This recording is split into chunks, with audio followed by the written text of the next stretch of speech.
নমস্কার, হরে কৃষ্ণ, রাধে রাধে। সকল ভক্তগণকে আমার কৃষ্ণ মহিমা শ্রী শ্রী রাধা মদন গোপাল জিও চ্যানেলে স্বাগত জানাই। আমার গুরুদেব প্রভুপাদ স্বরূপ গোস্বামীর আতুল চরণে ভক্তিপূর্ণ প্রণাম, মাতা পিতার চরণে প্রণাম, সকল সাধু গুরু বৈষ্ণব ভক্তগণের চরণে প্রণাম জানিয়ে আজকের ভিডিওটি শুরু করছি।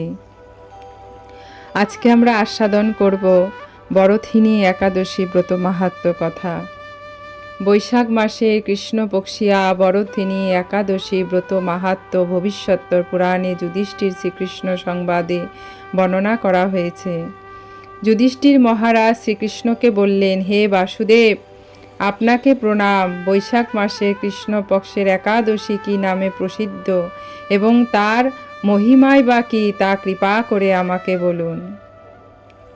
শ্রীকৃষ্ণ বললেন, হে রাজন, ইহলোক ও পরলোকে বৈশাখ মাসে কৃষ্ণপক্ষী একাদশী বরথিনী নামে বিখ্যাত। এই ব্রত পালনে সর্বদা সুখ লাভ হয় এবং পাপ ক্ষয় ও সৌভাগ্য প্রাপ্তি ঘটে। দুর্ভাগা স্ত্রীলোক এই ব্রত পালনে সর্বসৌভাগ্য লাভ করে থাকে। ভক্তি ও মুক্তি প্রদানকারী এই ব্রত সর্বপাপ হরণ এবং গর্ভবাস যন্ত্রণা বিনাশ করে। এই ব্রত প্রভাবে মান্দাতা দুর্দুম্মার আদি রাজারা দিব্য ধাম লাভ করেছেন। এমনকি মহাদেব শিব এই ব্রত পালন করেছিলেন। 10,000 বৎসর তপস্যার ফল কেবলমাত্র এক বরথিনী ব্রত পালনে লাভ হয়। যে শ্রদ্ধাবান ব্যক্তি এই ব্রত পালন করেন তিনি ইহলোক ও পরলোকে সমস্ত প্রকারে বাঞ্ছিত ফল লাভ করেন। হে নৃপশ্রেষ্ঠ, অশ্বদান অপেক্ষা গজদান শ্রেষ্ঠ। গজদান থেকে ভূমিদান, তা থেকে তিলদান, তিলদান থেকে স্বর্ণদান, তা অপেক্ষা অন্নদান শ্রেষ্ঠ। অন্নদানের মতো শ্রেষ্ঠ দান আর নেই। পিতৃলোক, দেবলোক মানুষেরা অন্নদানই পরিতৃপ্ত হন। পণ্ডিতরা কন্যাদানকে অন্নদানের সমান বলে থাকেন। স্বয়ং ভগবান গোদানকে অন্নদানের সমান বলেছেন। আবার এই সমস্ত প্রকার দান থেকেও বিদ্যাদান শ্রেষ্ঠ। কিন্তু হে বরথিনী, ব্রত পালনে সেই বিদ্যাদানের সমান ফল লাভ হয়ে থাকে। হরি বল।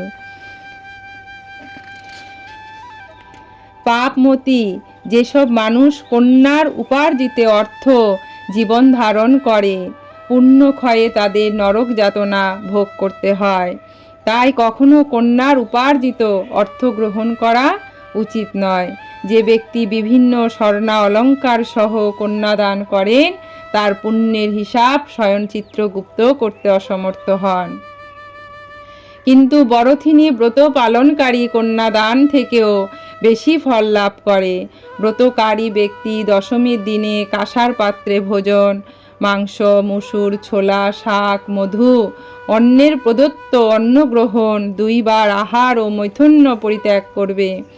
দ্রুতক্রীড়া, নেশা জাতীয় দ্রব্য, দিবা নিদ্রা, পরনিন্দা, পরচর্চা, প্রতারণা, চুরি, হিংসা, মৈথুন্য, ক্রোধ, মিথ্যা বাক্য একাদশীর দিনে বর্জনীয়। কাঁসার পাত্রে ভোজন, মাংস, মুসুর, মধু, তেল, মিথ্যা ভাষণ, ব্যায়াম, 2 বার আহার, মৈথুন্য এসব দ্বাদশীর দিনেও পরিত্যাজ্য। হে রাজন, এই বিধি অনুসারে বরথিনী ব্রত পালনে সকল প্রকার পাপের বিনাশ এবং অক্ষয় গতি লাভ হয়। হরি বল। সকল প্রকার পাপের বিনাশ হয়। যিনি হরি বাসরের রাত্রি জাগরণ করে ভগবান জনার্দনের পূজা করেন তিনি সর্বপাপ মুক্ত হয়ে পরম গতি লাভ করেন। তাই সূর্যপুত্র যমরাজের যাতনা থেকে পরিত্রাণের জন্য পরম যত্নে এই একাদশী ব্রত পালন করা কর্তব্য। বরথিনী একাদশী ব্রত কথা শ্রদ্ধা ভরে পাঠ বা শ্রবণ করলে সহস্র গোদানের ফল লাভ হয় এবং সর্বপাপ থেকে মুক্ত হয়ে বিষ্ণুলোকে গতি হয়। হরি বল। রাধে রাধে।